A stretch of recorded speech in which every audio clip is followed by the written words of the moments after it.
Allô, Sylvie? OK. Hey, j'ai même pas sorti. Allô, quoi? Allô, Sylvie?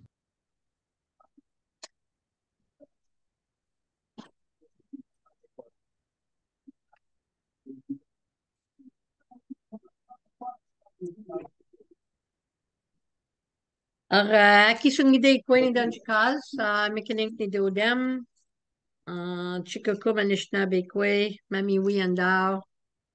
Je vais m'introduire selon la façon matrilinéale. Donc, non, Carole. Alors, je vais m'introduire de la façon matrilinéale. I will introduce myself in a matrilineal way. Donc, je suis la fille je suis la fille de Clémence, fille d'Alphonsine, fille de Célina, fille de Marie, fille de Ganache Tarsia, et fille de Toitagouache. Alors, c'est la façon de quelqu'un, là. Sylvie. OK. Désolée pour le petit bruit en arrière. Alors, c'est ça. Ça, c'est la façon matrilinéale de s'introduire, hein, de s'introduire en nommant notre lignée, la lignée de notre maman. Alors, ben moi, je suis une grand-maman, une arrière-grand-maman, une maman, bien sûr, une fille, une sœur, une amie, une cousine, puis tout le reste. Et puis, je suis vraiment contente avec vous autres. Surtout ce soir, je pense que ça va être pas mal intéressant. J'espère qu'on va avoir une belle discussion tout ensemble. Alors, on va allumer la sauge. S'il y en a qui ont des médecines, qui voudraient allumer. J'ai déjà expliqué dans d'autres vidéos que même, tu sais, si on organise ça, puis c'est pas un cercle Premières Nations, c'est un cercle pour parler des Premières Nations. Puis, tu sais, s'il y en a d'autres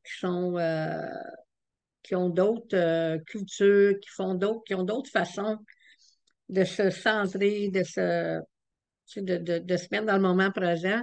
Tu sais, c'est pas obligé que vous allumez de la sauge. Tu sais, c'est pas quelque chose que, hey, oh non, dis-moi pas, t'as pas de sauge, ça n'a pas d'allure, là. Non, c'est pas de même, ça marche, hein. Donc, c'est ça. So what I was saying is that, this is not, I don't consider this circle as a First Nation circle. I consider this circle as a all nation circle, talking about First Nation issues.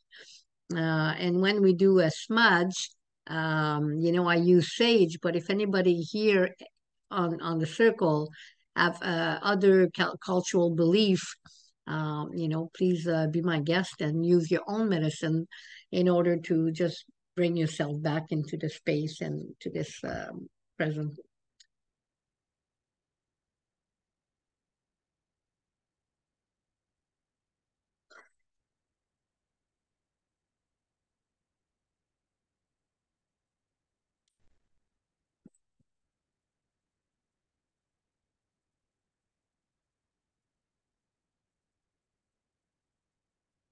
Alors, on a parlé, je vais juste mettre ça à full screen. Alors, on a parlé la semaine passée qu'on voulait peut-être discuter cette semaine juste de la culture, dans le fond, tu sais, du mode de vie Première Nation. C'est quoi un mode de vie? Puis, ça me tentait peut-être même de parler du chemin rouge. Tu sais, on entend bien du monde parler, ah, ben moi, je suis sur le chemin rouge, ben, tu sais, mais je vais vous dire que c'est juste un petit pourcentage des personnes qui savent vraiment c'est quoi le chemin rouge. Avant de commencer, j- j- il y avait une petite anecdote, on peut dire, que j'ai trouvé qui pouvait vraiment bien commencer la soirée. Euh, Tu sais, on parle souvent tu sais, d'appartenance de territoire, tout ça, puis tu sais, on dit que la plupart des Canadiens, puis ça inclut toutes les provinces, là, ils vont parler tu sais, d'appartenir à un territoire. Une différence tout de suite là entre le langage. Tu sais, on dit souvent que le langage, c'est quelque chose de bien spécifique, puis on a bien de la difficulté à se comprendre parce qu'on parle pas le même langage, même si on parle tout le français. Mais nous autres, on dirait plutôt, on n'appartient pas au territoire, mais on appartient au territoire. Tu sais, alors, nous autres, quand on parlerait, on dirait on appartient au territoire, tandis qu'un Canadien, il va dire qu'il appartient au territoire, tu sais, il appartient à sa terre. Donc, c'est pas un mot qu'on dirait souvent, ça, tu sais, c'est pas dans notre langage. Là, comme de raison, je vous parle pas des Premières Nations qui ont été colonisées, là, mais je vous parle des traditionnalistes toujours, hein. So I will repeat this. You know, I found this little a sentence that I thought would be a good way to start this evening. You know, as someone from that is, you know, that calls themselves Canadian or any other province in Canada, it doesn't matter, Ontarians, Quebecers, they would say they own the land, as we would say, we are part of the land, we are of the land. So sometimes we speak the same language. You know, we could all be speaking French or English or Spanish, doesn't matter. We could all be speaking the same language within one circle, but really not understanding each other and we're not talking the same way. So, and just before that, I said that maybe tonight we will, so tonight we're talking about culture and maybe we will talk a little bit about the Red Road because many people use that, but don't really know what it means. So I'd like to talk about that as well. Donc, ben c'est ça. C'est qu'on va commencer un peu. Je vais commencer comme si j'enseignerais une classe, là, tu sais, même tu sais, comme de troisième année, on va dire. Là. Parce que je pense des fois, tu sais, qu'il faut commencer par le début, parce qu'il y a plein de monde qui ne savent pas vraiment. Tu sais, il ne faut pas prendre pour acquis que parce que tu es ici que tu le sais, ou parce que tu vas écouter cette vidéo-là que tu es au courant de tu sais, la culture Première Nation. Fait que je vais faire comme si vous étiez tous en troisième année, puis que je suis en train de vous enseigner une classe de troisième année. Ah, puis j'adore enseigner en troisième année. So I'm going to pretend like you're a grade three students, you know, because we cannot assume that because you are here or because you will be listening to this video that you know about First Nation. Donc, c'est ça. Qu'est-ce que je dirais des Premières Nations? Mais premièrement, il y a deux grandes familles Premières Nations. Hein. Il y a la famille iroquoienne, puis il y a la famille algonquienne. Puis, ben, il y a, tu sais, comme les Atikamekw, les Abénaquis, les Ojibwe, les Cris, quel autre? Ben, les Algonquins aussi. On fait toute partie de la famille algonquienne. Puis, dans la famille iroquoienne, ben, tu as 5 nations. Il y a une sixième nation, mais elle n'est pas reconnue par la Grande Loi de la Paix. Donc, on va dire qu'il y a 5 nations dans la nation iroquoienne. Puis, la plupart des autres nations, ils dérivent toutes de la grande famille algonquienne. Donc, nous autres, les Algonquins, on fait partie de la famille algonquienne. Puis, tous les langages Anishinaabe, hein, donc on serait les Anishinaabe, puis il y aurait les Haudenosaunee, qui seraient la famille iroquoienne. Toutes les Anishinaabe, la langue Anishinaabe, elle dérive toute de la langue algonquienne. Je peux pas dire que c'est la même chose pour la langue iroquoienne parce que je suis pas certaine. Moi, je suis pas iroquoienne, fait que je donnerai pas d'enseignement iroquoien. Je connais un peu, mais pour la langue, je suis pas certaine à bien dire. J'ai jamais entendu parler là, à propos de la langue iroquoienne. J'assume que les 5 nations, la langue, elle dérive toute de la langue iroquoienne, mais sûrement. Excuse-moi. Oui, C'est quelle la sixième qui n'est pas reconnue dans la Grande Loi de la Paix? Excuse mon ignorance. c'est les attends, t'as, Onondaga, Seneca, Mohawk, Cayuga. Cayuga. Mais je pense, ouais, c'est l'autre après, là. Comment est-ce qu'il s'appelle, là? Euh, c'est une bonne question, Suzanne, je ne sais pas. OK. Parce C'est, que j'ai comme je toujours te dis. entendu dire qu'il était six. Non, oui, ils sont 6. Mais c'est parce que la sixième est arrivée après la Grande Loi de la Paix. Ah, OK. C'est la dernière nation, donc elle n'est pas reconnue par la Grande Loi de la Paix. OK. Et donc, les traditionalistes ne reconnaissent pas cette sixième nation. OK. C'est Toronto, quelque chose. Toronto, je sais pas. Comme je vous disais dit tantôt, moi, je suis pas iroquoienne, hein, fait que je ne peux pas vraiment donner, mais je sais que, pour sûr, parce que je connais la Grande Loi de la Paix, je peux vous dire que la sixième nation n'est pas reconnue par la Grande Loi de la paix parce qu'elle n'était pas là à l'époque. Fait qu'elle ne fait pas partie des cinq branches. Tu sais, quand tu regardes un pain blanc, il y a 5 aiguilles qui représentent les 5 nations. Quand les haches de guerre ont été enterrées, c'était avec les 5 nations. C'est pour ça que la sixième nation est là, oui. Elle s'est jointe plus tard, mais elle ne fait pas partie de la Confédération iroquoienne Mais comme sur leur drapeau, comme telle. Pardon? mais comme sur leur drapeau, là, mauve, là, les six, Oui, mais les il y a six. juste 5 nations. Ah oui, OK, Oui, OK, oui. Il y a juste 5 nations sur le drapeau de la Confédération iroquoienne. OK, merci. OK. Ouais, c'est ça. So people were asking me, about the Iroquois nation, and I said the traditional people only recognize 5 nations, as the sixth nation only came in after. And Suzanne was asking about the, Confederacy flag, and there's only 5 nations on the Confederacy flag. But don't ask me the name of that nation. Like I say, I'm Anishinaabe. I know a lot about the Great Law of Peace, but all the things about the Iroquois Nation, I'm not qualified to give you more. I can just tell you what I know. Donc, c'est ça. Donc, les Iroquois, eux autres, ils vivent selon un principe qu'on appelle le principe de la maison longue. Fait qu'ils vivent par la maison longue, chaque maison longue représente un clan, donc représente une famille. Puis, c'est certain que ça, c'est la façon matrilinéale. Mais eux autres, ils étaient sédentaires, hein? Donc, ils vivaient toujours à la même place. Hein? Puis, ils faisaient des jardins, ils faisaient de la chasse, de la pêche, mais ils vivaient toujours à la même place. Ça veut dire que leur cueillette de médecine, elle se faisait juste à l'endroit où est-ce qu'ils étaient, hein? C'est pour ça qu'on dit toujours que les Algonquins sont plus reconnus comme étant les cueilleurs de médecine, parce que nous autres, on était nomades, donc on était toujours sur la route, on n'était jamais à la même place. On suivait, dans le fond, on suivait le gibier, puis on suivait les médecines. On était à telle place, à tel temps de l'année pour cueillir les fraises, à telle autre place pour cueillir le thé du Labrador, les bleuets. Puis nous autres, on ne vit pas selon le principe de la maison longue, mais on vit selon le principe du wigwam. Hein. Donc, c'est vraiment un principe très, très, très différent. On était nomades et les Iroquois sont sédentaires. Donc, c'est certain que le mode de vie est super différent. Puis en même temps, ben, même quand on regarde la Grande Loi de la paix, il y a plein de lois là-dedans qui ne peuvent pas être adoptées par les Algonquins. Même si on fait aussi partie de cette grande loi-là, il y avait des différences à travers les certains wampum qui a été perdu, mais qui a existé.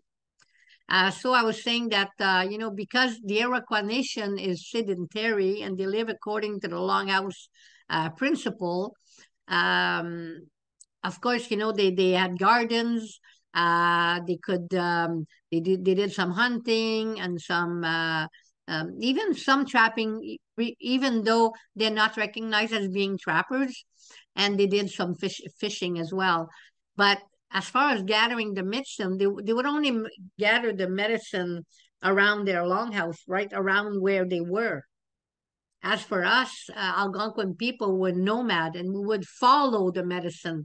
We would follow the deer. We would follow the beaver. We would be at a certain place because of the medicine and because of the animal that we needed to gather to eat. So we lived according to the principle of the wigwam because we were nomads. So there's a big difference in the way of life. That's why when we look at the Great Law of Peace, many of the laws within the Great Law of Peace cannot apply to us because we were not always living at the same place.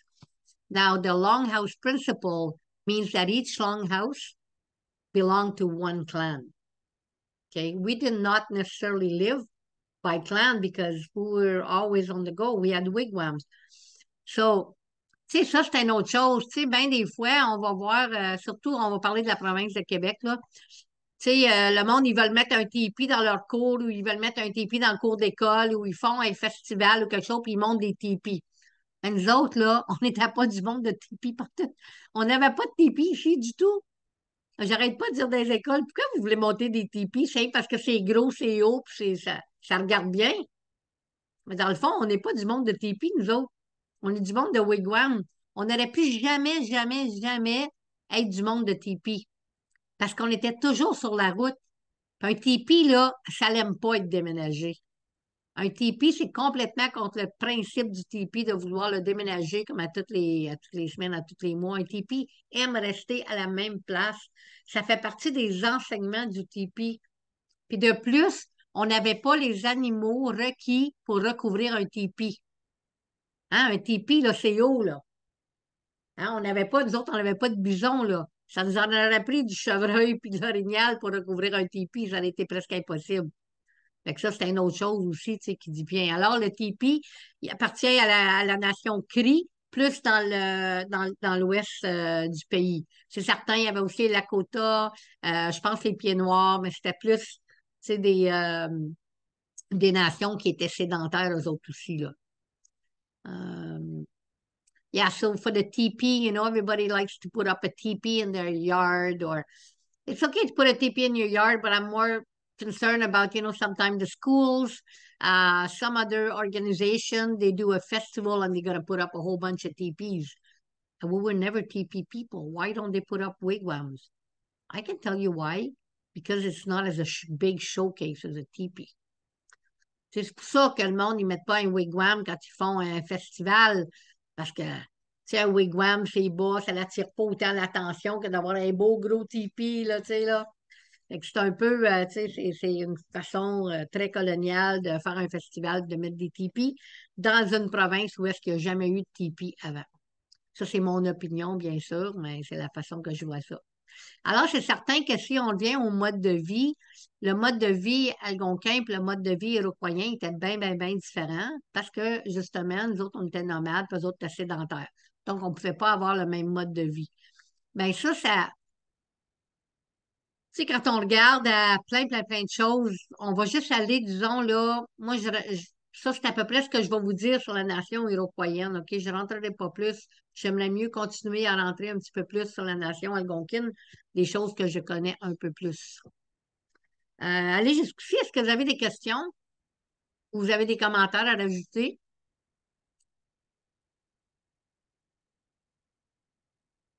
Non? Je ne parlerai pas tout seul toute la soirée, hein? Vous allez jaser avec moi, là. Hein? Faut rentrer dans des discussions, c'est ça qui fait le fun, là, parce que vous parlez de la culture pendant 1 heure et demie, c'est long, là. Ah, OK. Bon, je vais continuer un petit peu. C'est que ça, mettons, là, qu'on parle de, pour les Algonquins, notre viande qu'on mangeait le plus, c'était le castor. Il y avait beaucoup de castors ici. Avec le castor, quand on trappait le castor, mais on avait une belle fourrure, c'était chaud. On pouvait faire plein de choses avec le castor. C'est certain que si on va plus dans l'ouest, ben, c'était le bison, parce qu'avec un bison, tu pouvais nourrir toute une communauté. Hein, tandis que ça prenait plus de castors. Alors, tu sais, la traite des peaux de castor, là, ça se faisait entre les Algonquins et les Iroquois bien avant contact, là.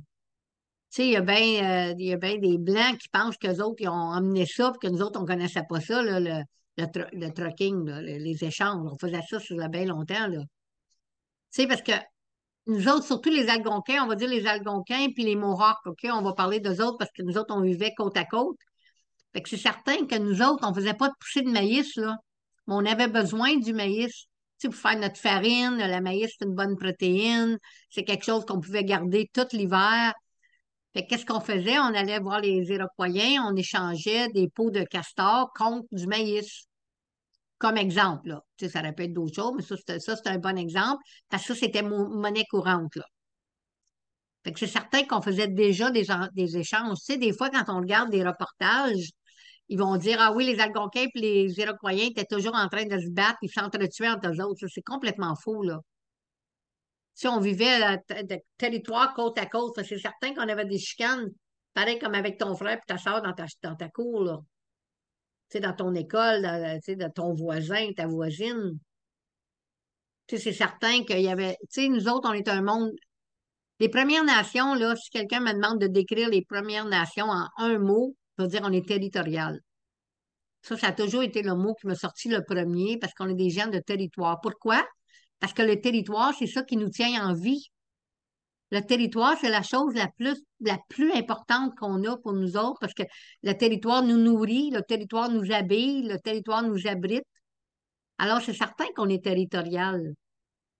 Alors, c'est certain que si quelqu'un allait sur le territoire de l'autre, c'était pas bien vu, puis ça faisait des chicanes. Mais on avait des cérémonies pour ramener ces chicanes-là, hein. Comme là, à ce temps-ci, pour les Iroquois, ils sont en train de faire la cérémonie des cendres. Nous autres, ça se fait juste la 7e semaine de l'hiver, là, je pense que c'est le 8 février alentour, qu'on fait parce que c'est la Midwinter Ceremony, hein, c'est la cérémonie de la mi-hiver. Cette cérémonie-là, quand on faisait le brassage des cendres, c'était justement, on emmenait les cendres de nos feux pour faire un seul feu, puis en même temps, ben, tu sais, brasser la merde, comme on dit, hein. Tu sais, c'était le temps, là, où est-ce qu'on parlait de nos différences, qu'on faisait la paix. Ça se fait le 8 février pour nous autres. Je sais que les Mohawks en ce moment ici, sont en train de faire cette cérémonie-là, là. Ça se passe, là, soit cette semaine, la semaine prochaine, là, mais c'est dans le temps, là, qu'eux autres, ils font cette cérémonie. Si je ne me trompe pas. Je sais que c'est proche. C'est bien longtemps avant nous autres. Ça ne se fait pas en même temps. Pourquoi? Ben, certain que dans le temps, ça se faisait en même temps. Demandez-moi pas pourquoi, là. Je sais pas pourquoi ça se fait pas en même temps. So if I repeat a little bit in English, I'm trying to really do both languages because I know a lot of people are watching the videos. So I was talking about trading. A lot of people think that European or British people taught us how to do trades. We did trades like way, way, way before contact, because we didn't have garden. We were nomad. We were always, always on the road. But if I take the Mohawk and the Algonquin as an example, because for me that's a good example because it's my territory, well, we would have to get some corn and they would get maybe beaver pelt from us. So we would do trades. Now, if people ask me to describe First Nation in one word, I would always say territorial. Of course, we are territorial people. Why? Because the territory feeds us, the territory shelters us, the territory closes us. We need the territory. It's our mean of life. Without the territory, we're nothing. So I know in many reports or books or, books that were written, it's so weird that many of our stories are written by people from Europe. I don't know, but I'm just saying. So many of the stories say that the Algonquin and the Mohawk, they were always fighting and killing each other, which is completely false. Yeah, we had lots of arguments, just like brothers and sisters, because we live close to each other, like we share territorial. We share territories. We're neighbors. So, of course, if someone from the other nation would go in the other one's territory, especially for hunting or for gathering medicine, yes, there would be fight. But there would be not fight like the word fight, but there would be disputes. And the disputes would be solved during our ceremonies. In the midwinter ceremony, that's when we do the stirring of the ashes ceremony. And we still do that today. So when we do the stirring of the ashes, it's like, stirring all the shit that went on during the year. And we are, making peace. And that's how we always did things. Everything was solved through ceremonies. So it's not exactly the way it was written. Donc, y en a-t-il qui ont des questions là, à venir ici? Des choses à rajouter? OK. Vous n'êtes pas bien bavard à soir, là? OK. Tu ris, Suzanne? Tu veux-tu dire quelque chose? Non? Oui, Shirley? OK. Moi, j'ai une question. Ma sœur est avec Oui! moi. Ma, ma sœur, elle vient de me poser une question. Elle dit, comment ça se fait que les Autochtones sont français? Ils parlent le français. J'ai dit, parce qu'on est au Québec, là, d'après moi. Non, non, non, non, non, absolument pas. Pas parce qu'on est au Québec. Mais je vais te donner la réponse. Je vais te dire pourquoi. Parce que, premièrement, on va parler des Premières Nations. Fait qu'on ne parlera pas des Autochtones. Ça, Parce c'est que ma les sœur. Autochtones. Allô, ma soeur? Suzanne. Allô, Suzanne? Tu sais, c'est à cause des pensionnats. Ah, c'est ça. À cause Parce de quoi? que, tu sais, ça mettons que tu vas au lac Simon qui est au Québec, tu vas à Kirigan-Zibi qui est au Québec, tu vas à Lac-Barrière, tu vas à Picogan, ben, c'est toutes les mêmes familles, mais au lac Simon, il n'y a pas personne qui parle anglais là, là. sais, au Lac-Barrière, c'est anglais, au Lac-Simon, c'est francophone. Tu vas à Picogan, c'est francophone. Tu vas à Notre-Dame-du-Nord, c'est un peu mélangé. Mais, tu sais, ça dépend où est-ce que les enfants ils ont été envoyés. Parce que, tu sais, il y avait bien des pensionnats au Québec, puis il y avait bien des pensionnats dans les autres provinces. Fait que, dépendamment où est-ce que les enfants ils étaient, tu sais, les enfants étaient volés, puis ils étaient mis dans une école. Fait qu'ils apprenaient la langue que les bonnes sœurs ils décidaient de les enseigner, là. Fait que c'est pour ça Merci. qu'il y a des, tu sais, c'est comme les Abénakis, les Atikamekw. Eux autres, tu sais, il y avait des gros pensionnats dans le bout d'Amos, tout ça, ben ça, c'était tout francophone, là. Je comprends. Merci. Oui, oui. Donc, ça a tout rapport avec les. Parce que nous autres, on ne parlait pas l'anglais ni le français, là. On parlait juste notre langue. C'est Fait que ça, si oui. on parle une autre langue aujourd'hui, c'est pas à cause de la province où ce qu'on reste, mais c'est à cause vraiment du pensionnat où est-ce que le gouvernement a décidé de nous envoyer. Je comprends. Merci. Super bonne question. Merci, Suzanne. Bon, c'est ça. Fait que, y a-t-il d'autres petites questions, d'autres petits commentaires avant que j'aille plus loin? Quelque chose à rajouter là-dessus? OK. Fait que là, ben, je vais vous parler un petit peu du chemin rouge parce que ça me tente vraiment de vous parler du chemin rouge. Ben, avant, non, je vais vous parler de la roue de médecine, la fameuse roue de médecine. Ah, Seigneur. Vous savez, la roue de médecine, c'est quelque chose qui m'achale bien gros, tu sais, quand on regarde toutes les couleurs, puis, tu sais, on n'avait pas de couleurs, premièrement, dans le temps, hein, fait que c'est pas nous autres qui avons mis les couleurs là, là. Tu sais, puis ça mettons que tu vas dans un autre territoire. Je vais juste prendre les Abénakis comme exemple. Tu sais, les Abénakis et les Algonquins, on n'a pas les mêmes couleurs, c'est un trou de médecine. Pourtant, on est toute la famille algonquienne, on est tous des Anishinabés.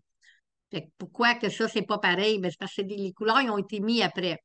Pourquoi qu'on a mis des couleurs sur la roue de médecine? Ben, c'est pas bien compliqué. Quand ils ont commencé à faire de la guérison des survivants des pensionnats, ben, c'était plus facile d'avoir une roue concrète avec des couleurs pour être capable d'expliquer le chemin, pour être capable d'expliquer que la roue de médecine, c'est vraiment la roue de la vie. Pourquoi? Ben, parce qu'il était tellement blessé dans les pensionnats, ça prenait quelque chose de concret pour être capable d'expliquer. Ben, la roue de médecine, c'est pas arrivé avec des couleurs, là. C'était pas quelque chose avec des horoscopes, puis des animaux, puis des. Pas de même pantoute, là. La roue de médecine, là, c'est la roue de la vie. C'est la roue des étapes de la vie. Tu sais, la roue qui explique, tu sais, que quand tu es un enfant, où est-ce que tu viens au monde à la porte de l'Est? Quand tu es un enfant, quand tu deviens un adolescent, c'est différent. Quand tu deviens un adulte, c'est différent. Quand tu deviens une maman, quand tu deviens une grand-maman, quand tu deviens une aînée, tout ça, c'est la roue de médecine. Fait que ça n'a pas rapport avec avoir un loup là et un ours là, là. Hein, ça, c'est du colonialisme, là. Fait qu'il faut bien s'entendre. C'est certain qu'on utilise ça, mais si admettons que je rentre dans une classe, disons, de 10e année, OK? Puis je suis là, puis je suis supposée être là pour parler d'histoire. Puis le prof, il, je lui demande, y a-tu quelque chose en particulier tu veux que je parle? Ça m'est arrivé souvent, là. Puis il va dire, ben, j'aimerais ça que tu parlerais de la roue de médecine. On va dire, ben, faites du Google, OK? Parce que moi, je ne viendrai pas vous parler de la roue de médecine. Premièrement, ça s'explique pas en une journée, puis c'est les étapes de la vie.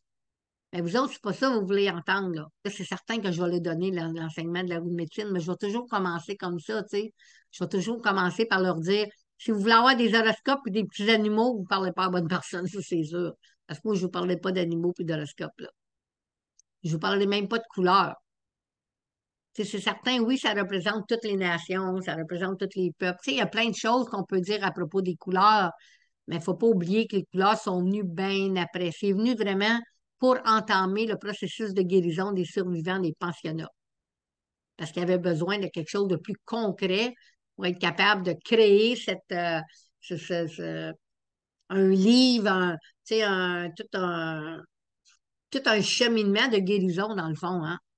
Fait que c'est notre cheminement de guérison, c'était à travers de la roue de médecine. Donc, mais plus tard, tu sais, quand ils ont commencé avec la roue de médecine, avec les survivants des pensionnats, c'était vraiment juste pour expliquer les étapes de la vie, tu sais, parce que ça, c'est important.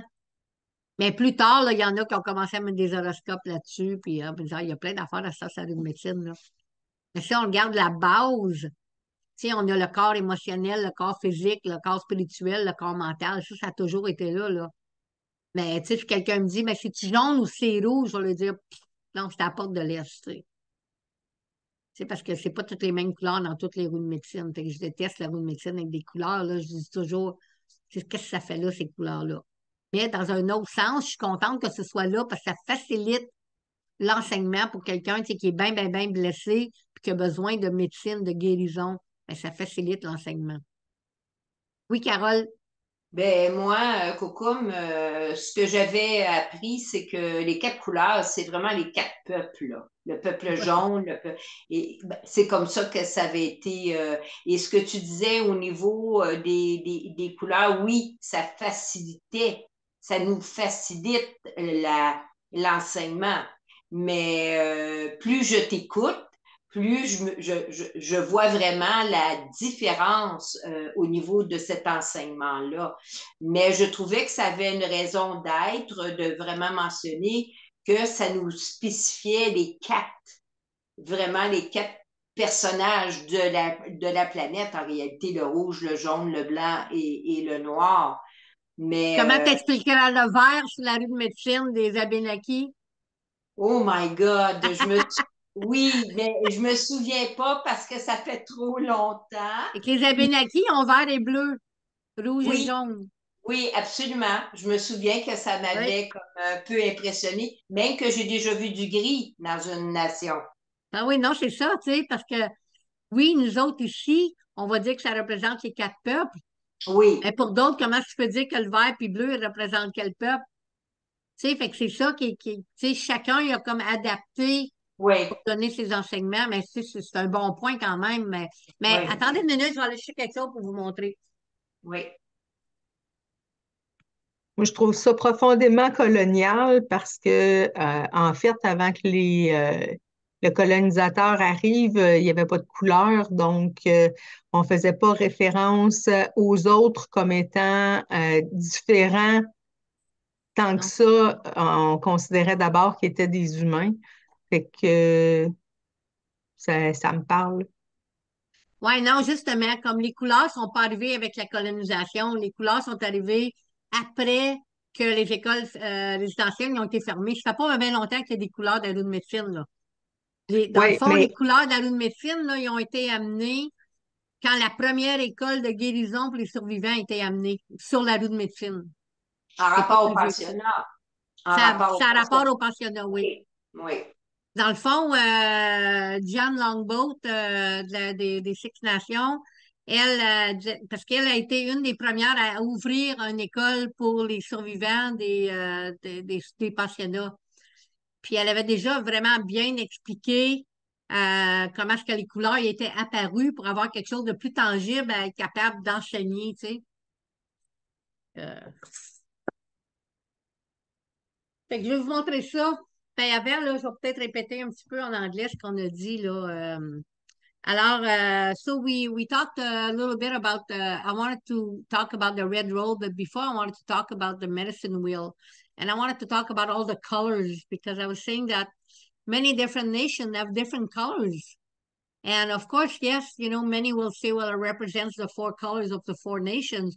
So where do we get the green and the blue?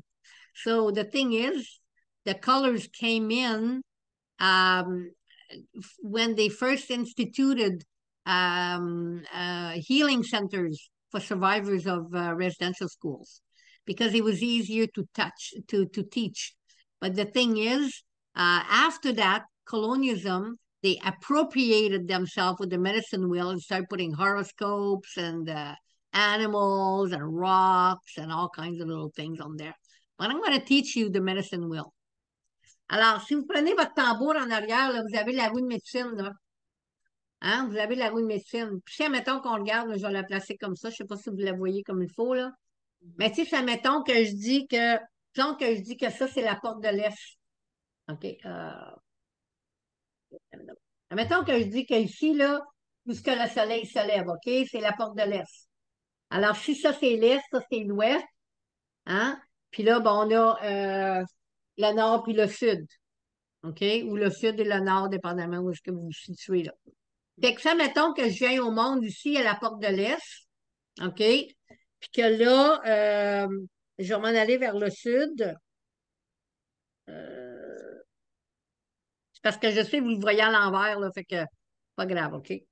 Fait que le sud, alors je m'en vais au sud. Quand j'arrive au sud, c'est parce que je deviens un ado. OK? Alors là, je viens au monde à la porte de l'Est, puis je deviens un ado à la porte du sud. OK? Vous voyez, j'ai pas de couleur, là, hein? Parce que j'aime utiliser mon tambour pour enseigner la de médecine parce que c'est le meilleur enseignement qu'on peut pas faire. Puis là, ben, tu bouges plus loin. Puis là, ben, tu arrives à la porte de l'Ouest où est-ce que tu deviens parent. OK?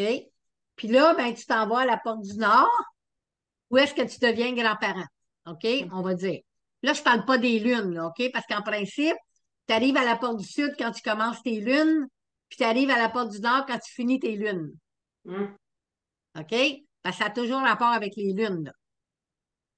Bon, fait que là, ça, mettons, je regarde ici, dans le milieu de mon tambour, il y a un nœud, là. Je sais qu'il y en a certains de vous autres qui ont déjà eu cet enseignement-là, parce que je la donne assez souvent. Fait que dans le milieu du tambour, il y a un nœud, là. Et ça, c'est les matantes puis les mononcles. OK? Puis les matantes puis les mononcles, c'est eux autres qui tiennent tout ça ensemble. Parce que si j'aurais pas ça dans le milieu, ça tomberait tout en morceaux. Parce que quand on avait des loges de lune, ben, si on n'aurait pas eu les matantes, il n'y aurait pas pu avoir de loge de lune. Parce que qui s'occupait des enfants pendant que les femmes allaient dans la loge de lune pendant leur lune? C'était les matantes. Qui ce qui introduisait les jeunes garçons à la pêche, à la chasse? C'était les mononcles. Fait que dans le fond, c'était le lien entre les aînés puis les ados. Hein, ça se faisait à travers des mononcles et des matantes. Hum. Alors, si on regarde encore, alors si je t'apporte, désolée, si je t'apporte de l'Est, hein, je t'apporte de l'Est puis je viens au monde, puis là, ben, je deviens parent à la porte de l'Ouest. Alors, vous voyez le cordon ombilical qui joint les enfants avec les parents. Si on regarde ici, puis on regarde les ados, hein, au sud, puis on regarde les grands-parents au nord, ben, il y a un autre cordon ombilical qui les joint ensemble. Parce que l'éducation des ados était donnée aux grands-parents. À partir que la jeune fille commence ses lunes, c'est la grand-maman qui poursuit l'éducation. Ça se faisait dans les loges de lune. Donc, ça, c'est la rue de médecine, c'est tellement simple. Tu sais, j'ai pas mis de loup, de l'ours, de toutes sortes d'affaires, là. La rue de médecine n'est pas à propos de ça. La rue de médecine est à propos des cycles de la vie. Hein? C'est à propos des cycles de la vie.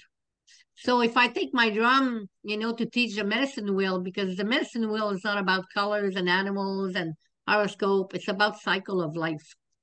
So, we are born in the East, and then when we are teenagers, we go to the South, and then when we become parents, we are to the West, and then when we become grandparents, we go to the North.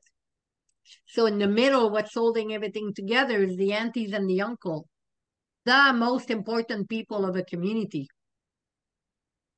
Because they were there, like all the aunties were there to support the mothers while they would go to the moon lodge and they look after the children. And the uncles, they were there to take care of the young men when they become young men, to teach them how to hunt, how to fish. They were the liaison between the teens and the grandparents.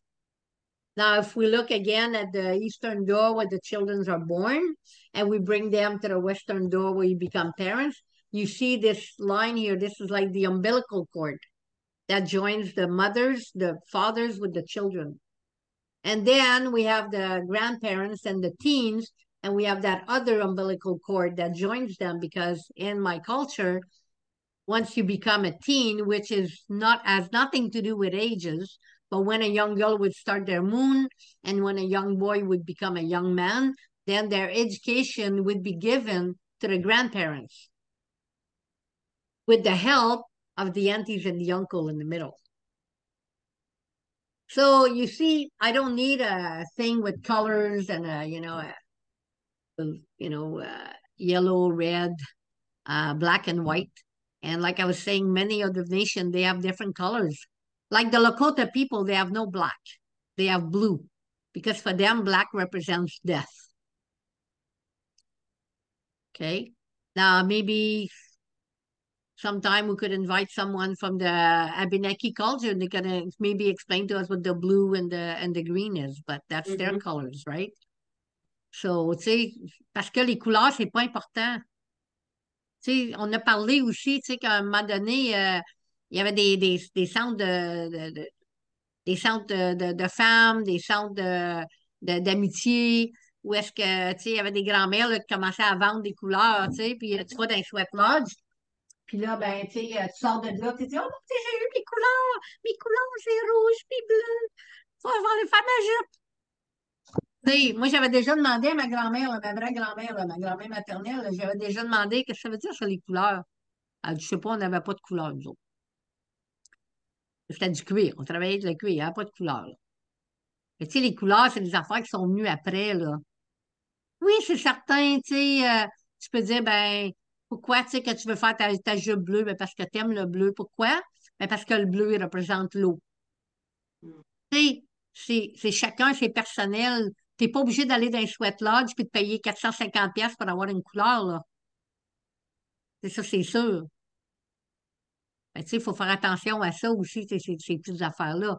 Tu sais, you don't need to go to a sweat lodge to get your colors, you know. Today, many, grandmothers, mostly grandmothers, maybe some grandfathers too, in friendship centers or healing centers or anywhere, even on reservation, they're going to charge you a big amount of money, like, between $450 to give you some colors, your colors. But that's ridiculous because you don't need to pay to have your colors. When you make your like ribbon skirt, you choose the colors for what that skirt represents for you.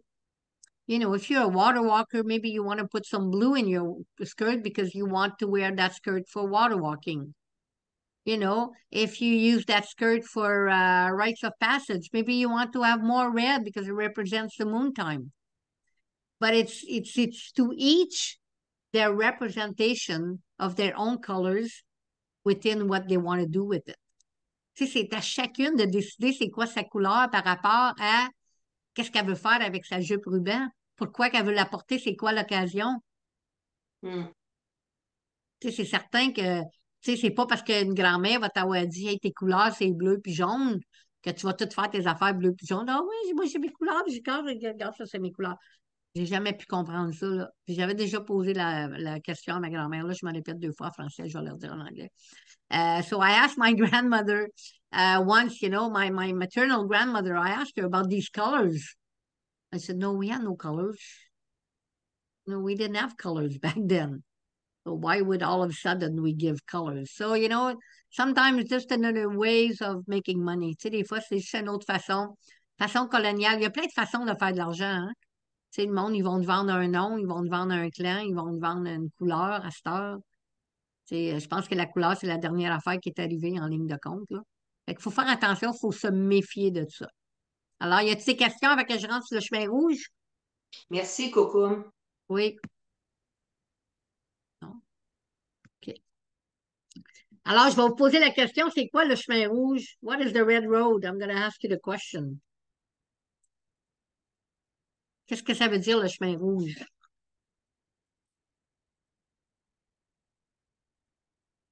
Oui, Carole? Ça veut dire être sur le chemin des Premières Nations. Ça veut dire quoi d'être sur le chemin des Premières Nations? Ben, ça veut dire de suivre les traditions et tout ça, puis surtout, ça veut dire d'être sobre. C'est quoi? Sober. OK. L'autre, Carole? Puis après ça, Sylvie. Chemin de guérison. OK. Sylvie? Ben pour moi, c'est prendre soin de maman la terre, prendre soin de soi, parce que ça va ensemble. Si je prends soin de moi, en général, il y a des répercussions autour, donc je prends soin de maman la terre. OK. Y a-t-il quelqu'un d'autre? Carole? Je t'entends pas, Carole. J'associe le chemin rouge beaucoup, l'amour de soi et l'amour de ce qui est autour de moi. OK. Est-ce quelqu'un d'autre qui veut se prononcer? Claudine, Suzanne, Dominique? Non? OK. Alors, quand c'est bien du monde qui pense que le chemin rouge, ça veut dire d'être sobre. Hein? Alors, bien souvent, le chemin rouge est associé avec la sobriété. C'en est un des points, mais ça ne veut pas dire parce que tu es sobre que tu es sur le chemin rouge. So a lot of people would associate the red road with sobriety. Yes, you need to be sober, but it doesn't mean that if you're sober, that you are on a red road. Donc, d'être sur le chemin rouge, c'est de vivre sa vie selon les 7 enseignements. Puis pour les grands-mères, c'est de vivre sa vie selon les 13 enseignements. Alors, ça, c'est vraiment le chemin rouge. Mais pour être capable de vivre sa vie selon les 7 enseignements, puis d'avoir les 13 enseignements dans nos vies, ben, il faut que tu sois sobre. Tu sais, ça ne veut pas dire que quand je parle de sobriété, il faut faire attention, là. Ça ne veut pas dire que si quelqu'un prend un verre de vin à l'occasion, qu'il n'est pas sur le chemin rouge. Si quelqu'un n'a pas un problème d'alcool, qui prend un verre de vin, il peut aussi être sur le chemin rouge. Mais si quelqu'un n'est pas capable de s'arrêter après un verre ou deux de vin, puis il en a besoin tous les jours, bien là, tu n'es pas sur le chemin rouge. Parce que tu as un problème d'alcool. C'est pas à moi de vous dire ça, mais vous savez que si vous buvez tous les jours, c'est parce qu'il y a un problème d'alcool. C'est une addiction, là. Alors, quand on a commencé l'idée du chemin rouge, c'était un peu la même chose, mais l'idée du chemin rouge, c'était aussi l'idée du chemin vers les esprits. Hein? Ça représentait le chemin des esprits. Si admettons qu'on regarde comme grand-père William Commanda, quand il parlait de la roue de médecine, il parlait beaucoup du chemin rouge, dans le sens tu sais, que c'était le chemin qu'on était en relation avec les esprits, avec nos ancêtres. Tu sais, qu'on reconnaissait nos mémoires ancestrales, qu'on reconnaissait qu'on était capable d'avoir cette connexion-là avec eux autres. Fait que, tu sais, le chemin rouge, là, c'est beaucoup. Mais je vais vous dire que 80% des gens, puis je suis certaine que mon pourcentage n'est pas élevé, ils associent le chemin rouge avec la sobriété. Ça, c'est faux. So what I was saying is that I don't think my number is too high. I'm just thinking that maybe probably 80% of people, they associate the red road with sobriety, which is completely false. So red road means that you live your life according to the 7 grandfathers' teaching. So if you do have a glass of wine occasionally, you can still be on the red road. But if you have an alcohol problem, then you need to get healing before you can enter the red road, right? Because you need to have you need to be sound of mind. But if someone, has no alcohol problem and has the occasional glass of wine, that doesn't mean that he's stepping out of the red road. But if someone, has an alcohol problem and stops drinking and starts drinking again, then he's falling off the red road. And we're using that term a lot for healing purpose. Hein, on utilise ça beaucoup pour la guérison. Tu sais, disons là, qu'on a un gros tambour de communauté, OK? On a un gros tambour, puis on invite les jeunes hommes à venir s'asseoir au gros tambour, puis on dit, ben pour t'asseoir au gros tambour, il faut que tu sois 72 heures sobre. So if we have a big drum, and we invite the young men to come and play the drum, they need to be sober for 72 hours. That means 72 hours without having touched alcohol. And if we have 2 circles a week, that means we are keeping our young men sober. Hein? Si on a 2 cercles par semaine, ça veut dire qu'on garde nos jeunes hommes sobres. Moi, je peux vous dire par expérience que on a souvent eu des jeunes hommes qui ont rentré, qui sont assis à l'extérieur du cercle parce qu'ils savaient qu'ils ne pouvaient pas s'asseoir au tambour, parce qu'ils avaient consommé la journée avant. Tu sais, j'ai déjà dit ça dans une classe de 9e année, puis il y a un gars, tu sais, les jeunes, ils se pensent bien smart des fois. Il a levé sa main, puis il dit, « Oh, comment est-ce qu'il pourrait savoir que j'ai pris une bière hier soir? » Vous savez ce que j'ai répondu? Ben, moi, je ne le saurais peut-être pas, mais le tambour va le savoir. Puis j'ai déjà vu des jeunes hommes s'asseoir au tambour, prendre le bâton, puis aussitôt qu'il a commencé à jouer, le bâton, il est allé le voler. J'ai eu des jeunes hommes qui n'ont jamais été capables de mettre le bâton sur le tambour. Le bâton, il ne restait pas dans leurs mains. Pas parce qu'il n'était pas sobre cette journée-là, mais c'est parce que le tambour, il sait, c'est puissant. Tu sais, on sous-estime la puissance de nos médecines. Puis ça fait partie de la culture. Tu sais, si on parle de culture, là, il faut parler des médecines. Ça fait partie des médecines, la puissance de nos médecines, la puissance de l'offrande de tabac. C'est pourquoi qu'on offre du tabac une fois, deux fois, trois fois, des fois 5 fois par jour. Parce qu'on a besoin. C'est notre façon à nous autres, ce que vous appelez prier. C'est notre façon à nous autres de connecter. C'est notre façon à nous autres de dire merci. C'est notre façon à nous autres de se connecter et de demander pour de l'aide. C'est le tabac. C'est une autre chose. Tu sais, si quelqu'un me dit qu'il est sur le chemin rouge, mais elle ne connaît pas l'offrande du tabac, elle n'a jamais de tabac avec elle ou il n'y a jamais de tabac avec lui, ils vont dire, c'est pas vraiment sur le chemin rouge, là. Peut-être que tu commences ton chemin. Elle va t'asseoir avec une grand-mère ou un grand-père, puis apprendre c'est quoi d'être sur le chemin rouge. Mais il faut que le monde arrête de dire, c'est parce qu'il y a trop de blancs qui se disent sur le chemin rouge qui ne le sont pas, puis ça vient vraiment me chercher. Parce que je leur demande c'est quoi le chemin rouge, ils ne sont pas capables de me répondre. Puis celles et ceux qui sont capables de me répondre, ils vont dire, ben, ça fait 14 ans que je ne bois pas. OK. Puis,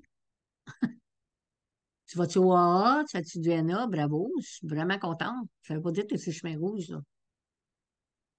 Fait que, tu sais, il faut faire attention. Tu sais, on parlait la semaine passée, tu sais, même au cours des dernières semaines, on a souvent parlé d'appropriation culturelle, tu sais.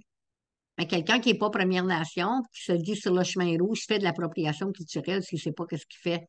S'il n'est pas sur s'il n'est pas sur le chemin rouge, s'il ne vit pas sa vie selon les 7 enseignements, il n'est pas sur le chemin rouge. Puis ça, c'est de l'appropriation culturelle. Puis je l'entends tout le temps, tout le temps, tout le temps, tout le temps, tout le temps. So, over the last weeks, we've been talking a few times about cultural appropriation. Well, if you're white and you're sober and you tell people that you're on the red road, but you don't know nothing about the 7 grandfathers' teaching and you don't live your life according to that, then you're appropriating. Then you are not on the red road. You are only on the red road if you're working with us, if you are even more than an ally. If you're not even an ally, you're white, you cannot be on the red road. Si on a parlé des alliés la semaine passée, si tu es un allié, puis tu suis le chemin, puis tu as un aîné, puis tu travailles avec les Premières Nations, puis tu es ça, puis tu apprends à vivre ta vie selon les enseignements des 7 grands-pères, ben, tu peux peut-être dire que tu es sur le chemin rouge. Mais avant d'être sur le chemin rouge, c'est certain que tu deviennes un allié. Parce que si tu n'es pas un allié, ben, tu ne connais rien de la culture. Qu'est-ce qui arrive? C'est parce que I hear that too often. Too often I hear white people telling me they're on the red road, but they don't know what it means. And that really, really gets me. That really, really gets me. When I hear a white person telling me they're on the red road, and I ask them what it means, and they don't know what it means, then that really gets me. It really, really frustrates me. It really gets me mad. It takes a lot to get me mad. Faites attention aux mots que vous utilisez, puis au moins apprenez qu'est-ce qu'ils veulent dire, ces mots-là. Tu sais, on parle de culture aujourd'hui, je vous ai donné un petit aperçu vite fait de la roue de médecine. Je suis certain que la roue de médecine, c'est beaucoup plus que ça, là. Je vous ai juste donné un aperçu vite fait. On pourrait faire toute 1 heure et demie juste sur la roue de médecine, c'est sûr, là. Sans parler de couleurs ni d'animaux, imaginez-vous donc.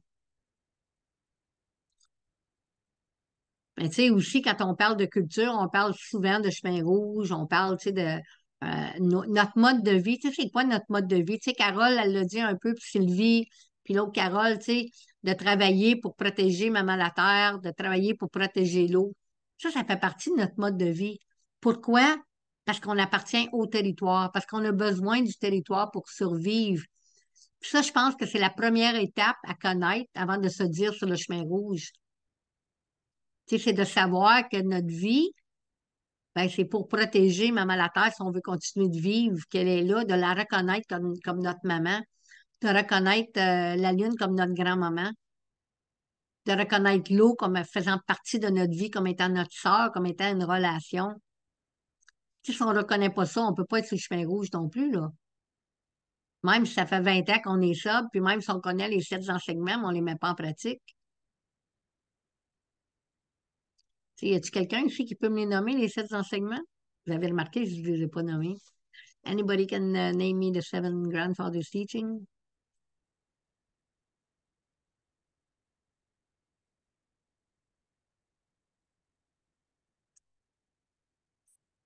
Hello? Oui, Carole? Humilité, honnêteté, respect. Puis le reste, faut que je repense. OK. Y a-t-il quelqu'un qui peut continuer?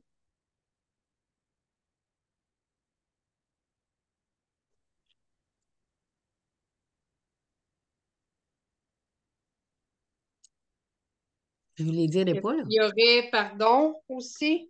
Pardon? Courage. Le pardon. Non. Courage. Oui. Fait que là, on a humilité, honnêteté, courage, respect. Il en manque toi, là.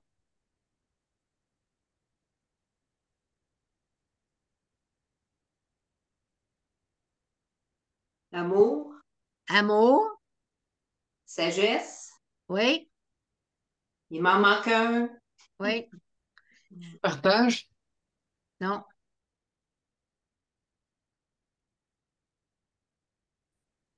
Honnêteté. On l'a Oui. dit. On l'a dit. Oh.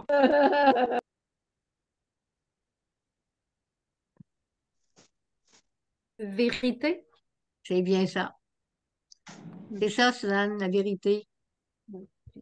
So I was asking the seven grandfathers teaching, we have humility, honesty, courage, truth, respect, wisdom, and love. Hmm. Tu sais, mais il faut pas juste savoir les noms, il faut savoir qu'est-ce qu'ils veulent dire, ces affaires-là, tu sais. Tu sais, il faut les appliquer dans notre vie de tous les jours. Tu sais, c'est important de l'appliquer dans notre vie de tous les jours. Tu sais, quand on parle de mode de vie, tu sais, moi, je peux vous dire que c'est pas parce que quelqu'un a une carte de statut qu'il a le mode de vie Première Nation, hein? Je viens de vous dire ça, là.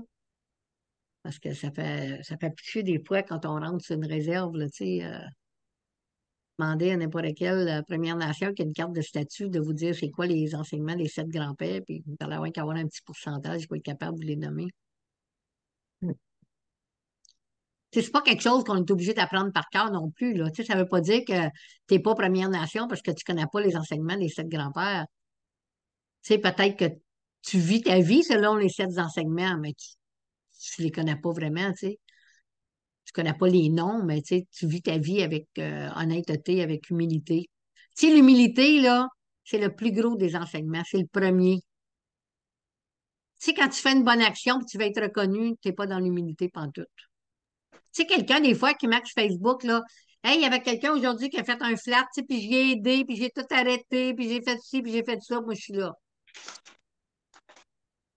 Il y a eu l'humilité là-dedans, là. C'est ça, c'est le premier enseignement, puis c'est le plus dur. Hein, être humble.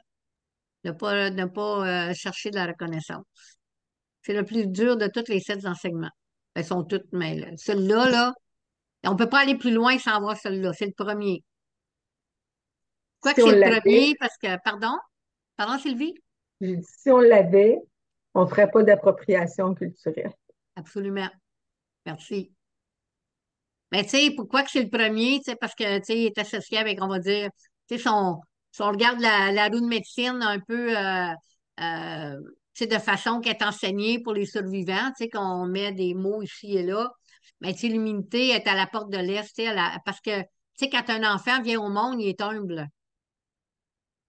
Il n'y a pas rien de plus humble qu'un bébé, là. Imagine, il pisse dans ses culottes, OK? Puis baba, il babouche, puis il n'est pas capable de parler. Puis on sait que c'est des êtres super intelligents, là. Puis ils en connaissent bien plus que nous autres quand ils arrivent ici, là. Mais il faut qu'ils apprennent notre façon de vivre. Fait qu'ils sont en pleine humilité, là, hein? Ils sont super, super humbles, là. We associate, if we talk about the way that we teach the medicine wheel, for people to understand it, and we put, words and directions, we'd say that humility is the first grandfather's teaching and the hardest one to apply in our own life. And it's associated with the Eastern Door. Why? Because that's where the sun rises. That's where babies are born. And when a baby is born is the most humble thing in this whole world. because a baby comes in this world from another world, and he's very, very smart. He's smarter than us, but yet he has to learn from us. He has to learn how to walk. He's, like he gets, he pees in his pants, cannot talk. He has to learn the human way of living. He's very, very humble. Oui, Carole. Can you repeat all 7 in English, please? Pardon? Peux-tu les répéter en anglais, les 7? Oui. Humility, honesty, truth, courage, respect, wisdom, and love.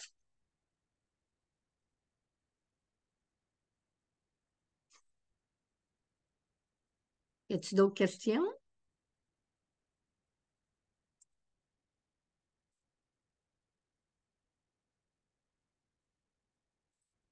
Des commentaires? OK, qu'est-ce que vous voulez savoir sur le mode de vie? Quand vous parlez de mode de vie Première Nation, c'est quoi pour vous autres?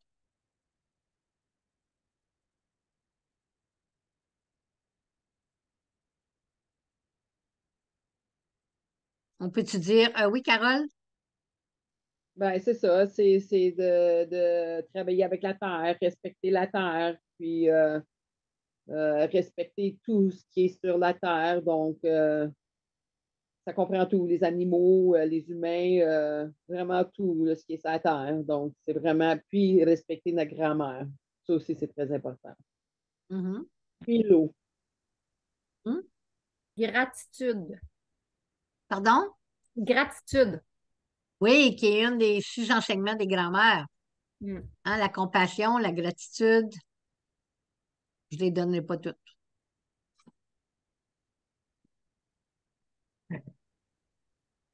Mais Suzanne, Carole, puis Carole, vous les avez dans vos documents, là. Oui, Carole? Je trouve aussi que c'est l'importance de respecter comment on se nourrit et comment on cultive notre nourriture, l'utilisation de nos produits. Et je considère que quand on travaille la terre, ça prend énormément d'amour et de respect au niveau. Alors, ça touche un peu nos 7, ben, ça touche toutes les 7 en réalité. Tout ce qui concerne la nourriture spirituelle et la nourriture du corps. Alors, je trouve que c'est important de vraiment et prendre le temps aussi de pouvoir euh, parce qu'apprêter la terre pour cultiver, c'est toute une cérémonie. Et en tout cas, pour moi, c'est toute une cérémonie. Et des fois, si je me dis que je n'ai pas le temps de cultiver le concombre parce que je vais le bafouer un peu, je suis mieux de me concentrer dans ma salade et de mettre tout ce que c'est que j'ai. Et c'est ça que j'appelle le respect de ces 7, voyons, ben moi je dis 7 amours, puis les 7 éléments pour moi, ça fait partie de ça. Alors pour moi, la nourriture, autant spirituelle que corps, c'est très, très, très important dans cet enseignement-là. Alors, ça revient peut-être à dire, tu sais, comment qu'on crée une relation. Tu sais, moi, je parle souvent de créer une relation, tu sais. Et c'est vraiment ça, là, le mot que je cherchais le plus, tu sais. Vous l'avez tout comme expliqué dans vos mots. Mais tu sais, dans le fond, c'est de créer une relation avec Maman la Terre, de créer une relation avec tout ce qui nous entoure, tu sais. Puis d'être, bien sûr, tu sais, comme tu l'as dit, Carole, puis Carole, tu sais, d'être dans le respect, puis d'être dans l'amour. Ben, Certain, tu sais, puis de l'humilité. le Quand terme tu te que je ramasses voulais avec une petite carotte, là, tu sais, tu peux la montrer, ta petite carotte. Tu n'es pas obligé de montrer rien que les grosses carottes. Mhm. Tu sais, on y mais ce pense qui- pas, ça a l'air bien banal, mais moi, j'étais contente quand Suzanne, là, elle m'a emmené 2 belles courges. Une super grosse courge, puis une toute petite courge. Tu sais, elle m'a pas choisi ses 2 plus grosses courges. Non, elle est arrivée, puis elle m'a emmené une belle petite courge, tu sais, qui sont plus sucrées, puis ça prend quand même de l'humilité, en quelque part, pour dire, gars, celle-là n'est pas venue bien, bien grosse, tu sais, avec une petite courge. Ah, tu sais, c'est la meilleure des petites courges, là. Tu sais, c'est juste je donne ça juste comme exemple, comme ça. Oui, Carole? ce qui me passe dans le cadran, c'est le mot qui me touche énormément, c'est de maintenir le sacré. Uh-huh. Maintenir le sacré de ces gestes-là que l'on Oui. on apporte à la Terre et peu importe l'environnement où on est, là. Ben, des fois aussi, il y a le langage qu'on adopte, hein? Hum. Tu sais, le langage qu'on adopte par rapport à, tu sais, ça fait partie un peu, tu sais, du courage, je dirais. Tu sais, pour moi, ça fait partie du courage. Tu sais, quand quelqu'un, tu sais, il sort des propos, puis à place d'engager dans une grande discussion que tu sais que ça donne rien parce que, tu sais, ils comprennent pas, c'est mieux de juste, tu sais, laisser aller, tu sais, puis de marcher à côté, puis de pas entrer pas rentrer dans une chicane parce que, tu sais, ça te donne rien de te chicaner avec quelqu'un qui sait pas ce que ça veut dire de créer une relation avec Maman la Terre, tu sais, qui va te poser toutes sortes de questions stupides. Ça va juste t'emmener dans un état où est-ce que tu veux pas aller. Fait que ça prend bien du courage pour juste marcher à côté puis juste laisser passer, tu sais. Tu sais, pour moi, le courage, c'est de pas toujours gagner la discussion. Mais le courage, c'est des fois juste dire, c'est bien correct, tu sais. Parce que tu sais qu'il n'y a rien à faire. Tu sais, c'est pas encore le bon moment pour que cette personne-là, elle apprenne. Parce que, tu sais, on a bien beau vouloir enseigner la culture, on a bien beau vouloir enseigner les 7 enseignements, on a bien beau enseigner comment créer une relation avec Maman la Terre. Mais, tu sais, si on parle à du monde qui ne comprennent absolument pas ce langage-là, ben, on perd notre salive. On est mieux de continuer à faire ce qu'on fait, montrer l'exemple, parce que vraiment, c'est par l'exemple qu'on montre le plus. Hein? De marcher, tu sais, que les bottines suivent les babines, tu sais. Walk our talk. Tu sais, je pense que c'est la meilleure façon, vraiment, tu sais, de. Ça, c'est beaucoup de courage pour moi, tu sais. C'est pas juste de demander de l'aide. Ça, je sais que ça prend bien du courage de demander de l'aide, là. Mais juste de marcher à côté puis de pas se badrer, tu sais, de pas faire des chicanes, là. Ça donne absolument rien. Puis ça prend bien du courage. Parce que le monde, des fois, ils vont te trouver lâche pour pas avoir gagné une bataille, mais dans le fond, tu étais bien plus courageuse de juste continuer ton chemin, tu sais. Oui, Claudine. Bien, pour moi, c'est important aussi d'être en relation avec Mère Terre, puis de respecter aussi ce qu'elle nous offre. Tu sais, si je prends comme exemple cette année où est-ce que les cultures, ça a été vraiment plus dur, puis que tu sais, certains légumes ont pas poussé ou très peu, ben c'est juste, pour moi, je me dis, c'est sûr que c'est difficile pour un agriculteur, tu sais, mais Maman la Terre, c'est ça qu'elle avait à t'offrir cette année, puis il faut être en respect, en relation avec ce qu'elle t'offre. Puis, tu sais, l'ananas ne pousse pas ici au Canada, au Québec. Ben, tu sais, c'est d'être en relation. Oui, on aime ça avoir un ananas, on aime en manger, mais d'un autre côté, on devrait aussi choisir qu'est-ce que Maman la Terre elle nous offre dans le pays où ce que nous sommes, parce qu'on n'est plus des nomades, là, comme les Premières Nations, comme vous autres qui vous promeniez d'une place à une autre pour avoir les cultures d'une saison à une autre, tu sais. Donc, pour moi, c'est ça, d'être en respect pour qu'est-ce qu'elle nous offre au moment présent. Hey, Claudine, t'as-tu un bon point? Pourquoi tu penses qu'on n'est plus nomade? Oh my God, bonne question. Moi, j'ai la Je réponse, je sais peux pas. vous la donner, là, parce que tu trouveras pas la réponse. Non, je pourrais pas le dire. So I was asking Claudine, why are we not nomad anymore? And I will give the answer because I don't think anybody will think of that answer. Ben, c'est à cause qu'ils nous ont barrés dans des réserves, hein? On n'a plus le droit. Parce qu'ils nous ont mis dans des réserves, puis on n'a pas le droit de sortir des réserves avant les années 60. Hein? On n'a pas le droit de sortir de la réserve, fait qu'on ne pouvait pas être nomade. On n'a plus le droit d'aller faire nos cueillettes, on n'a plus le droit d'aller à la pêche, aller à la chasse. Fait que l'acte sur les Indiens, la création des réserves, a fait qu'on n'est plus un peuple nomade. Hein? En fait, qu'on a perdu ce côté-là de notre culture, qu'aujourd'hui, certains essaient de reprendre, mais que la terre est tellement dévastée, tellement détruite que c'est difficile. Tu sais, je ne penserais même pas qu'on pourrait vivre comme nomade aujourd'hui à cause que, tu sais, moi, je connais des chasseurs, disons, dans le nord de l'Ontario, tu sais, qui vont aller à la chasse, qui vont, tu sais, un orignal va donner sa vie, puis quand ils vont aller prendre la viande, la moitié de la viande n'est pas bonne. La plupart du temps, ils ne peuvent même pas prendre la viande est contaminée, là. Tu sais, quand l'orignal commence à être contaminé dans le nord de l'Ontario, tu as fait loin, loin, loin dans le nord, là, où est-ce que c'est vraiment une bonne chasse.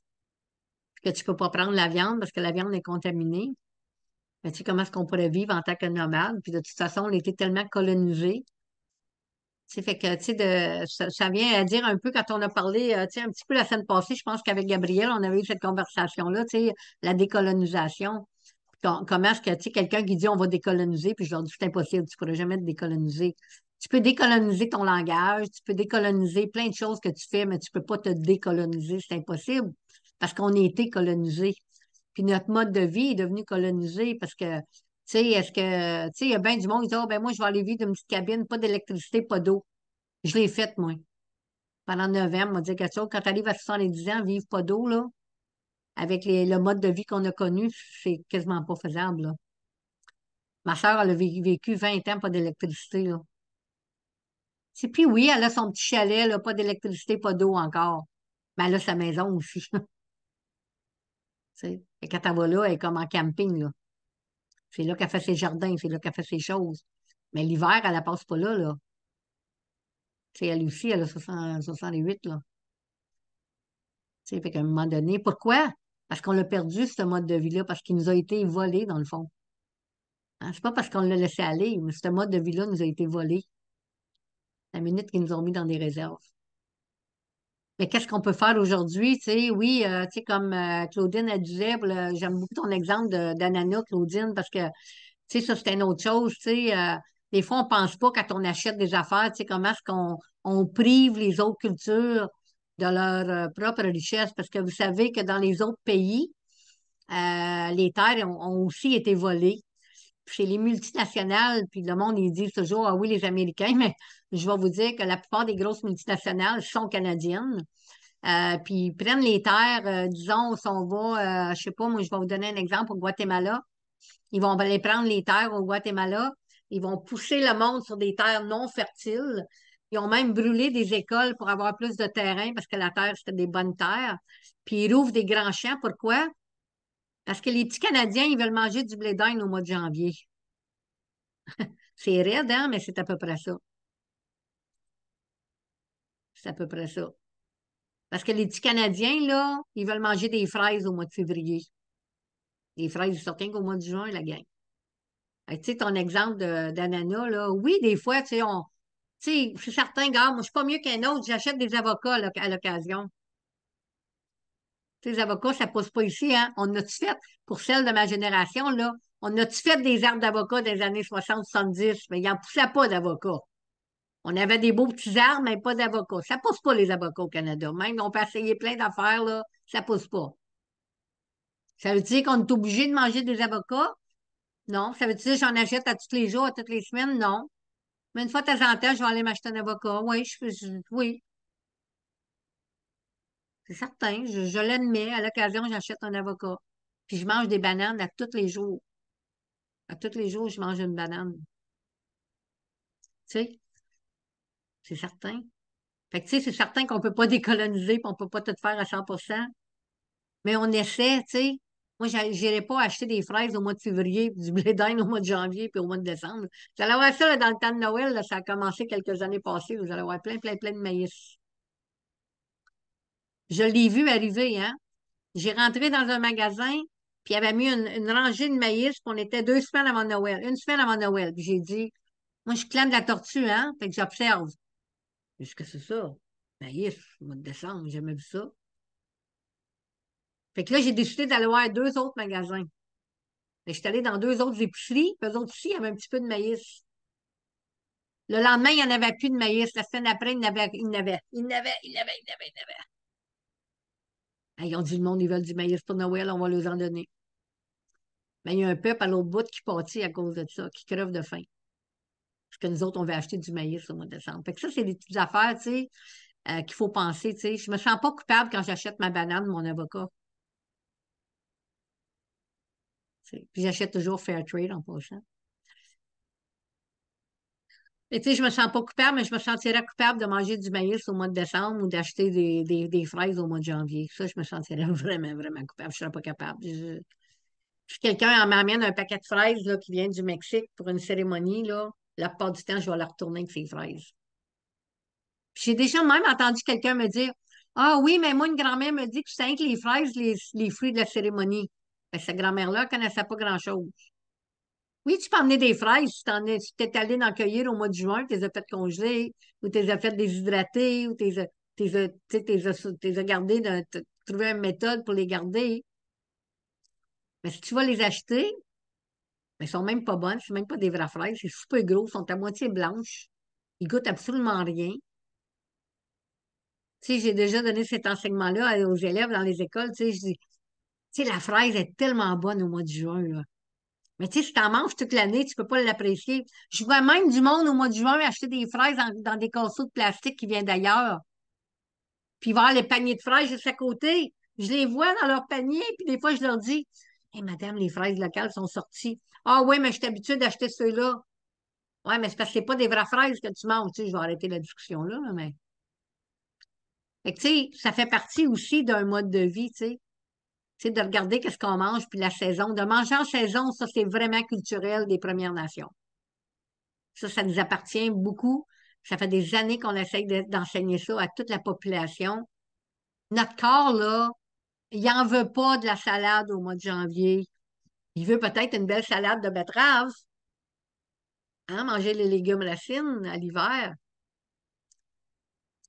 Mais c'est certain que, tu sais, je regarde, tu sais, les gens qui arrivent ici de d'autres pays, qui sont habitués de manger de la salade à l'année, ben, je peux comprendre, tu sais, qu'ils vont en vendre, ces gens-là, mais nous autres, on ne devrait pas acheter de la salade, là, moi, à Noël, là, tu sais, je ne ferais pas une salade verte, là. Mais non, je vais faire salade de betterave, peut-être un salade de choux, salade de... Savez-vous que les patates sucrées, là, crues, râpées, ça fait une super bonne salade. Super bonne salade. Si vous avez mon livre de recettes, c'est dedans ma recette. Mais ça fait une super bonne salade, tu sais, puis des bonnes salades crues. Fait que, tu sais, on priorise les légumes racines pendant l'hiver. Puis notre corps, il veut ça, puis ça nous aide à garder en santé. Il veut pas les autres affaires, tu sais, qu'on n'a pas besoin, qu'on n'est pas habitué. Oui, on peut se payer une traite à l'occasion, c'est sûr, là. Moi, je fais des germinations. Fait que, tu sais, à l'hiver, ben, j'ai beaucoup de germinations. Tu sais, je vais mettre comment ça s'appelle? Des alfalfa, de la luzerne, là, toutes sortes de germinations. C'est vivant. Je les fais moi-même. Ça coûte quasiment rien. Tu sais, il y a plein de belles façons de respecter notre maman la terre. Puis ça fait toute partie de notre culture. On ne peut pas parler de la culture des Premières Nations sans parler de jardinage puis de façon qu'on mange, c'est sûr, là. Tu sais, ben beau parler de la roue de médecine puis tu sais, du chemin rouge, mais c'est beaucoup plus que ça, là. C'est notre connexion qu'on a avec le monde des esprits, notre connexion qu'on a avec les médecines, notre connexion qu'on a, tu sais. Fait que ça, mettons, vous me demandez de résumer tout ça là, avant qu'on ferme, je dirais, tu sais, de créer une relation. Tu sais, puis c'est toujours la même chose, hein, tu sais, de créer une relation, c'est vraiment la base de la culture Première Nation, c'est de créer une relation avec notre maman, créer une relation avec notre soeur Lo, créer une relation avec notre grand-mère Lune. Tu sais, ça, c'est la base, hein, c'est la base. De faire confiance au processus, hein, les filles, vous m'entendez souvent vous dire ça. Faire confiance au processus, faire confiance aux médecines, de se connecter avec nos ancêtres, de reconnaître que quand il y a quelque chose qui nous vient, de pas juste de dire j'ai eu une intuition, mais de dire hey, mes ancêtres m'ont envoyé un message. Ça, là, mes amis, ça, c'est de reconnaître nos ancêtres. C'est de reconnaître notre petite goutte de sang Première Nation qui est dans notre corps, là, qui est notre petite mémoire ancestrale. Hein? Parce qu'il y en a ici qui ont peut-être juste une petite goutte de sang. Mais cette goutte-là est importante. Hein? Parce que cette goutte-là, là, elle a la mémoire ancestrale. Mais si tu la laisses passer et que tu ne la reconnais pas, puis tu vas avec le côté colonial, hey, moi j'ai assez d'intuition, mais si tu dis, hey, moi, ma mémoire ancestrale, là, je suis tellement connectée avec là, mes grands-mères, là, mes grands-pères, ma seule grand-mère de l'année 1600, puis je vais le dire tout haut, tout fort, là, tu sais, là, ma seule grand-mère autochtone que j'ai eue en l'année 1500 tranquille, là, elle me laissé cette petite goutte de sang-là, puis avec cette goutte de sang-là, j'ai une belle mémoire ancestrale, puis elle m'envoie plein de messages, tu sais. Ça, mes amis, là, ça, c'est de la connexion à la culture. Hein. Fait que, avez-vous des questions avant qu'on ferme le cercle? ou des commentaires. J'aime ça les lundis soirs, hein? C'est le fun. Les commentaires, c'est toujours très instructif. C'est le fun. On a parlé de plein de trucs, puis ouais, c'est vraiment intéressant. Merci, Sylvie. Merci. Thank you, Shirley. Y a-t-il quelqu'un d'autre qui a un petit commentaire avec confirme? Fait que je ferme toujours mon cercle en disant de mon cœur à ton cœur, hein? Puis on l'a pas fait vraiment dans nos cercles. Fait que je vais tout vous dire de mon cœur à votre cœur. Lundi prochain, ça va être le dernier cercle avant pour l'année. Fait qu'on va en faire un autre lundi prochain, le 18. J'ai demandé tantôt aux personnes, juste avant qu'on commence l'enregistrement, s'il y en avait qui aimeraient changer de jour, parce qu'il y a certaines personnes qui peuvent plus se joindre à nous autres le lundi, qui pourraient juste les vendredis. Mais ça a été décidé qu'on gardait les lundis, donc on va garder les lundis. En tout cas, pas tout de suite. Mais lundi prochain, est-ce qu'il y a quelqu'un qui a une idée de quelque chose que vous voudriez parler? Un sujet? Carole? Carole? Je vois des Caroles qui ont éteint leur micro. Oui, Carole? Ben moi, je t'avais parlé d'essayer de voir la différence entre le chamanisme et Ah oui. Oui, l'enseignement, oui, l'enseignement absolument. des Premières Nations. Oui. Absolument. Oui, C'est mais trop, tu sais, je c'est t'avais très, dit que peut-être j'en parlerais ce soir, mais ça n'a vraiment pas venu sur le. non, c'est Non, correct. c'est Mais Mais pour ça. moi, c'est, absolument. C'est vraiment un bon sujet, ça, que je veux vraiment aborder, là, le fameux mot chaman. Eh, oui. Seigneur, oui, ça va être une belle discussion. Miigwech, merci. Oui, oui, Carole. Continuer à approfondir sur les ancêtres. Mhm. Oui, je Mais marque moi, tout je ça. trouve que les enseignements en passant, c'est tellement précieux. Merci. Oui, les ancêtres, le chamanisme, on peut même aborder les deux, parce que tu sais, c'est pas si long que ça, parler du chamanisme, là, on pourrait parler des deux. Fait que la semaine prochaine, on parle des ancêtres puis du mot chaman. Miigwech. OK? Oui. Mais Fait que ouais. je vais vous souhaiter une belle semaine. Je vous vois la semaine prochaine. Puis, Bamapi. Bamapi. Zakin Kakina. Maman, Je vous puis, aime tous de mon cœur à Mamabi, votre cœur. oui. Bamapi, de notre cœur. Mapi. Miigwech. De mon Bye cœur à votre bye tout le cœur. monde. Oui. Miigwech. De mon cœur à votre cœur. Aho. De mon Aho. cœur, Ah, votre bonne cœur. semaine.